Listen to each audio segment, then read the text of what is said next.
हम वरिष्ठ डॉक्टर के पास आए हुए हैं। काफ़ी सारे लोगों में भ्रांतियां थी कोरोना को लेकर, वैक्सीनेशन को लेकर। इन सब सवालों को लेकर हम आज पहुंचे हुए हैं। लोगों में महामारी से बचने के लिए सबसे पहले हम डॉक्टर साहब को हमारे चैनल में स्वागत करते हैं। धन्यवाद आपका, बहुत बहुत धन्यवाद। सर, सबसे पहले आपसे यही सवाल है कि अभी जो कोरोना महामारी फैली हुई है, इससे लोगों को बचने के लिए भोजन में क्या विशेष ध्यान देना चाहिए, हमारे दर्शकों को बता देते हैं।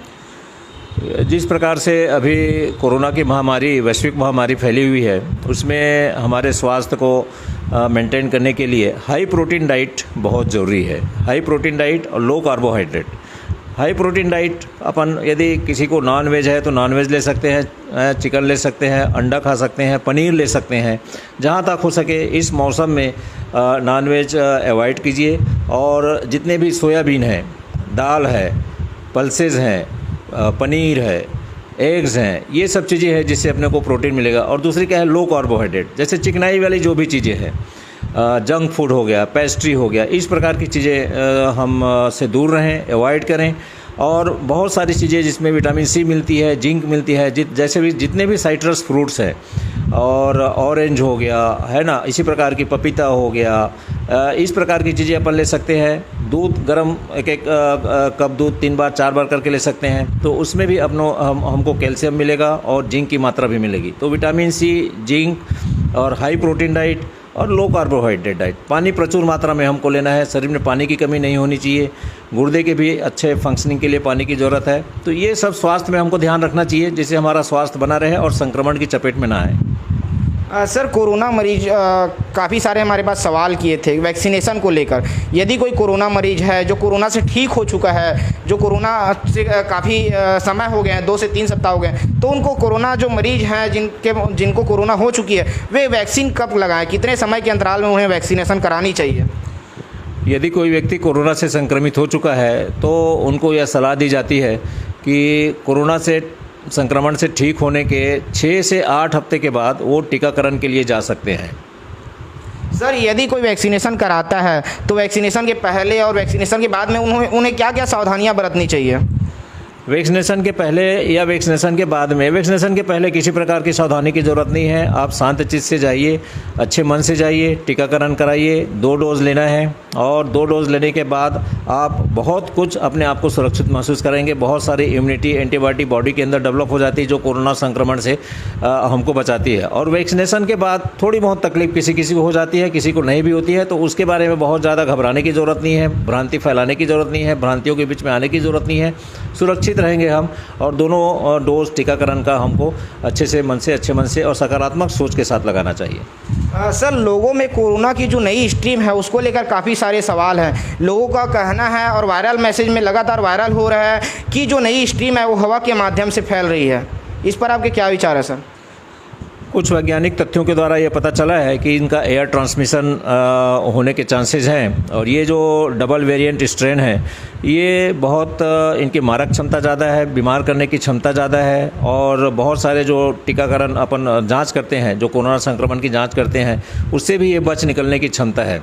तो हमको सबसे ज़्यादा सावधानी अपन घर में डिस्टेंस मेंटेन, घर में भी मास्क का उपयोग करें, और घर में भी जहाँ तक हो सके एक दूसरे के बीच में दूरी मेंटेन करें, जिससे संक्रमण कम से कम हो। ये सही है कि हवा के द्वारा फैल रहा है, कम्युनिटी स्प्रेड होने के चांसेस हो गए हैं। घर में एक जन को होता है किसी परिवार को कोरोना का संक्रमण, तो पूरे परिवार संक्रमित हो जाता है।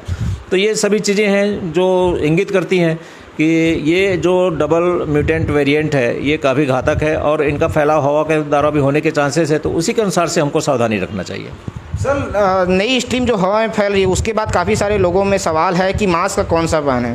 मास्क को लेकर भी काफ़ी सारे वायरल हो रहे हैं मैसेज, तो इस पर क्या कहते हैं? कौन सा मास्क लोगों के लिए सही है? इस स्ट्रेन के लिए सबसे बढ़िया मास्क, हमारे सबसे सुरक्षित मास्क जिसे हम कह सकते हैं, 3 लेयर सर्जिकल मास्क है, जो सस्ता भी है, सुरक्षित भी है और सभी जगह उपलब्ध भी है। और दूसरा प्रकार के मास्क N95 मास्क बोलते हैं, वो भी उपयोग है। ये दोनों मास्क से हम 95 से 99% तक अपन कोरोना वायरस के संक्रमण से बच सकते हैं। तो ये दोनों में से जो भी मास्क अवेलेबल है, 3 लेयर सर्जिकल मास्क या N95 मास्क, दोनों में से जो भी अवेलेबल है वो अपन उपयोग कर सकते हैं। सर जो कोरोना की नई स्टीम है, लोगों में लक्षण दिखाई तो पड़ रहे हैं, लोग बीमार तो हो रहे हैं, लेकिन यदि कोई कोरोना की जांच करा रहा है तो उनका रिपोर्ट निगेटिव आ रहा है, तो उनके लिए आप क्या कहेंगे? उन्हें प्रारंभिक चिकित्सा क्या करनी चाहिए यदि उन्हें कोविड सेंटर में एडमिशन नहीं मिलता है, पॉजिटिव नहीं आ रहे हैं जिसके कारण से? इस प्रकार के कुछ केसेस अभी देखने को मिल रहा है। ये जो दूसरी लहर चल रही है कोरोना की, और जो म्यूटेंट वेरिएंट अभी जो कोरोना वायरस का दिखा है, इसमें इस प्रकार के केसेस देखने को मिल रहे हैं जिसमें टेस्ट में निगेटिव आता है, मगर लक्षण के द्वारा चिकित्सक उसको सलाह देते हैं यदि कोरोना सस्पेक्टेड है, हाईली सस्पेक्टेड है, बहुत ज़्यादा संभावना है कोरोना इन्फेक्शन होगा, टेस्ट में निगेटिव आ रहा है, तो उसको कोविड पॉजिटिव मान के ही उसका इलाज किया जाता है, आइसोलेशन में रखा जाता है, ज़रूरत पड़ने पर उसको अस्पताल में भी भर्ती किया जाता है, और आगे बहुत सारी टेस्ट है वो जाँच करा के कन्फर्म किया जाता है। मगर यदि कोरोना सस्पेक्टेड है, बहुत संभावना है, तो उनको कोरोना पॉजिटिव मान के ही आइसोलेशन करके उनका चिकित्सा जो है वो किया जाता है। सर आपसे एक सबसे अहम सवाल है, वायरल हो रहा है काफ़ी मैसेज लड़कियों को लेकर, 18 साल की जो वैक्सीनेशन होनी है, 18 साल के ऊपर के लोगों को जो वैक्सीनेशन होनी है, तो एक वायरल काफ़ी ज़्यादा मैसेज वायरल हो रहा है। हमसे भी लोगों ने सवाल किया है कि जो पीरियड वाला वायरल खबर है उसमें बताया गया है कि जो 18 वर्ष से अधिक उम्र की जो लड़कियाँ हैं जिनके पीरियड आ रहा है, तो पीरियड के समय में कोरोना की वैक्सीनेशन नहीं करानी है, तो ये कितना सही है और क्या है इसका सच्चाई, इसे बताइए सर आप। इस प्रकार की बातें तो सिर्फ भ्रांति ही हैं, और जो भी लड़कियां 18 से ऊपर हो गई उनको टीकाकरण सेंटर में जाके अपना टीकाकरण तय दिनांक में करवाना चाहिए। महामारी के बीच में, महामारी के समय में भी टीकाकरण स्थगित करने का कोई साइंटिफिक, कोई वैज्ञानिक कारण नहीं है, ये भ्रांति है। और यदि इस प्रकार की कोई अब बातें आती हैं तो उसके चक्कर में ना पड़ के हमको टीकाकरण रूटीन जो हमको तारीख मिला है उस तारीख में जाके टीकाकरण करवाना चाहिए, ये सिर्फ भ्रांति की बात है। बहुत बहुत धन्यवाद सर आपको। धन्यवाद आपका। जिस प्रकार से हम देखें काफ़ी सारे वायरल मैसेज हैं जिनका हम डॉक्टर साहब से, वरिष्ठ डॉक्टर साहब से जवाब लिए हैं और आपको दिखाया क्या क्या भ्रांतियां हैं, तो आप सभी इस भ्रांतियों में मत पड़े, और आपके पास जो भी सवाल हैं इस प्रकार से जो वायरल खबरें हमें कमेंट के माध्यम से बताया, ताकि हम आपको इसका जो सच्चाई है वो आपको बता सकें। कैमरामैन हितेश के साथ मैं योगेश यादव, रायपुर, छत्तीसगढ़।